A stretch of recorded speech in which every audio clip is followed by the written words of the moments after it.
What is going on? This is the front camera for the Poco phone here. What do you guys think? I like to do this because it shows the quality of the video in like a pretty well lit environment, but also while you're walking. So if there's any stabilization issues, this is the front camera, and the front camera only goes up to 1080p.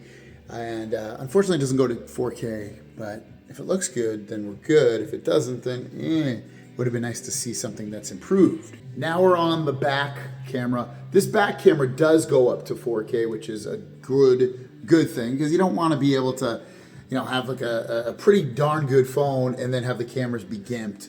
But how's the stabilization, the sound, and how is just the overall quality of the video. Here's the ultra wide camera. Now this only goes up to 1080p as well. How's the stabilization, the quality of the video, and all of that, let me know.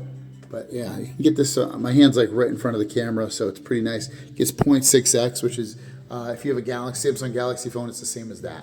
Let me know what you guys think. All right, guys, so you saw the camera test for the Poco X7 Pro. I think it came out great, even though the front camera is only 1080p and the ultra wide camera is only 1080p at video. I thought it took really nice photos, really nice videos. I'm really impressed with this. Now, something to know, this does have a flagship processor inside of it. It is the MediaTek 8400 Ultra processor. You get 12 gigs of RAM. You get a 6.67 inch 1080, a little over 1080. It's like a 1220 actually, plus resolution, 446 PPI. DP, I said it right, PPI density on there. Runs Android 15 with HyperOS 2.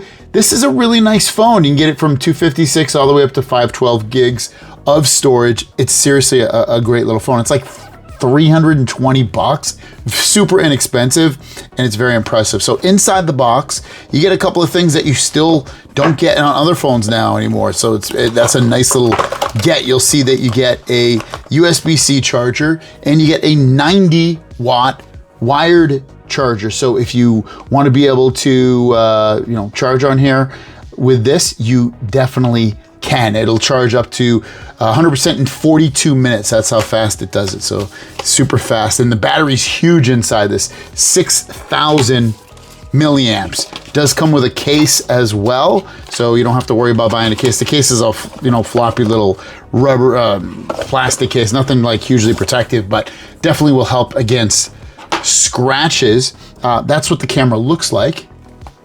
And then you get the other one there. I'll go into the camera real quick, and it's got a nice little camera here. So if you got Pro mode if you like to mess with the settings on the camera. You got your documents if you want to scan in documents, video, photo, portrait, night, and more. And there's all kinds of, you can go into 50 megapixel mode, panorama, slow motion, long exposure, director mode, dual video, all kinds of stuff on here. So you can see you can do both. Very cool stuff. I am super digging the camera. I thought that was a pleasant surprise on here. Now, if you've used a Poco phone, it's very, similar to what it has been in the past. You can go in here, you can change your transition effects if you want as you scroll over and, do that kind of stuff. Hit done on that. I'll go back into settings. You can set your default screen very easily if you want to set a different default screen. You can not show text if you want, like say you just want to, it'll just kind of show it off. I like seeing the text because sometimes I forget honestly what I got going on there. So for me, I like to keep it on. And then we have fill cells of uninstalled apps. That kind of keeps it like an iPhone used to be, where everything just lines up in a row. If you want, you can lock your home screen layout. When you go into more, you can turn on and off the Google Discover page. That's where we're in your home page, and you swipe to the left or the right, you see that big Google feed. So you can turn that off. You can have your home screen have, like classic would be like an iPhone where all your apps are on the home pages and you don't have an app drawer. Otherwise, if you're used to Android, you have your home screens and an app drawer. I like having that. I turn off this app categories when you look at all your apps in the app drawer. I'll show you that in just a moment. So what I mean by that is, like up here, usually have categories. I turn that off. I think that's kind of lame. You have your search bar at the bottom, so it's easily accessible. And the phone is just, I lowered the notifications a little bit, but it's pretty fast in terms of what you're doing on here. I'll show you a benchmark in just a moment here. No thanks. We'll go to Android Police's website like I like to go here. Click on different things here. You can see it's very, very fast and fluid. I haven't really noticed any lag really. When just in the UI, it's pretty darn good with that. There is a lot of bloatware on here. Well, let me show you the benchmark. I promised you first. I took a screenshot of it, so we'll just go open up our gallery. It should be right in here. All right, verifying my data. Here it is. So very good score. 1550 and 6273 puts it on par with a Snapdragon 8 Gen 3. The 8 Elite does beat it, but that's still a great score. It's a fantastic score. That might be a lower single core score. I might be wrong. I'd have to look it up versus the Snapdragon 8 Gen 3, but this is a super fast processor. Speaking of bloatware, I didn't install that many apps, but I'll show you some of the ones I know I didn't do that came on here. AliExpress, Amazon, App Vault, Block Blast, Block Puzzle. I didn't put any of these on, but if you wanted to get rid of them, it looks like you can uninstall them. Again, I didn't put any of these on here, but they just seem to come installed. So, and you can uninstall them, which is good. But otherwise, there's a bunch on here. Not like a crazy amount, but enough to where it might be kind of annoying. You can install themes if you want. They have a whole theme store with your featured themes, wallpapers, ringtones, a lot of customization. I love this kind of stuff. It's one of the things I love about Android. A lot of Android phones don't do this. Some do. You know, they do. I know Samsung does it. Beyond that, in the Western world, I don't know if anybody else has a whole theme store. I think Samsung's the only one. But in China, these Chinese phones, a lot of companies have them, and it's really, really cool stuff. I think it makes it really, really easy to decorate your phone and get different sounds and not have to think too much about how to do it. It automatically does it for you. TikTok also is actually pre-installed on there. Beyond that, though, why don't we check out some gaming?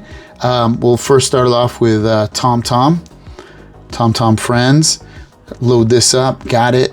All right, here we go with a little TomTom loading up here. This game should play fine. It plays fine on almost every device that's available online. There we go. Select, and we'll have to do something crazy here. I guess not. What do we got? He's going crazy. Whoa. Super fast. Making my way back to you. Oh, nice. I got everything. Look at this. I am killing. Oh, not killing it there. But you can see this game runs fine, and it should. Not a hugely crazy game. Next, we'll do a little sound test here so you can hear how good the speakers are on here. Off with the Galaxy Z Fold 7. We heard recently that it's going to maybe not change at all versus what the Galaxy Z Fold 6 and 5 and 4 pretty much look like in terms. Speakers are nice and crisp, especially with voice. Of display sizes. Well, if you remember back, Ross. Yeah, very nice. Not a ton of bass sounding, but very, very clear.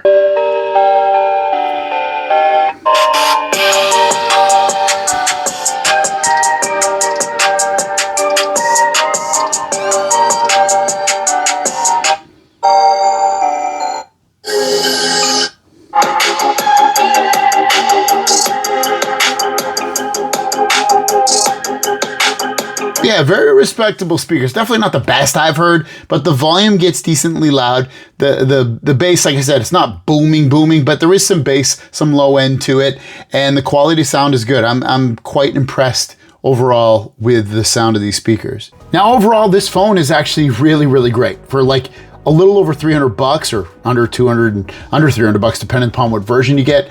This is really, really good. The performance is really, really good. The screen gets decently bright, and it's a good quality display at that. The phone is fast. You saw the benchmark score. I don't really have any lag or anything like that. The software has themes and a lot of customizations, and the bloatware that it does have, you can uninstall it, most of it anyway, which is great. The cameras are good. They take good quality videos and photos. This phone is really, really good. Seriously, like amazingly good, surprisingly good. 90 watt fast charging wired on there. You got I don't believe it has wireless charging, and you're not gonna get a ton of IP rating on here either.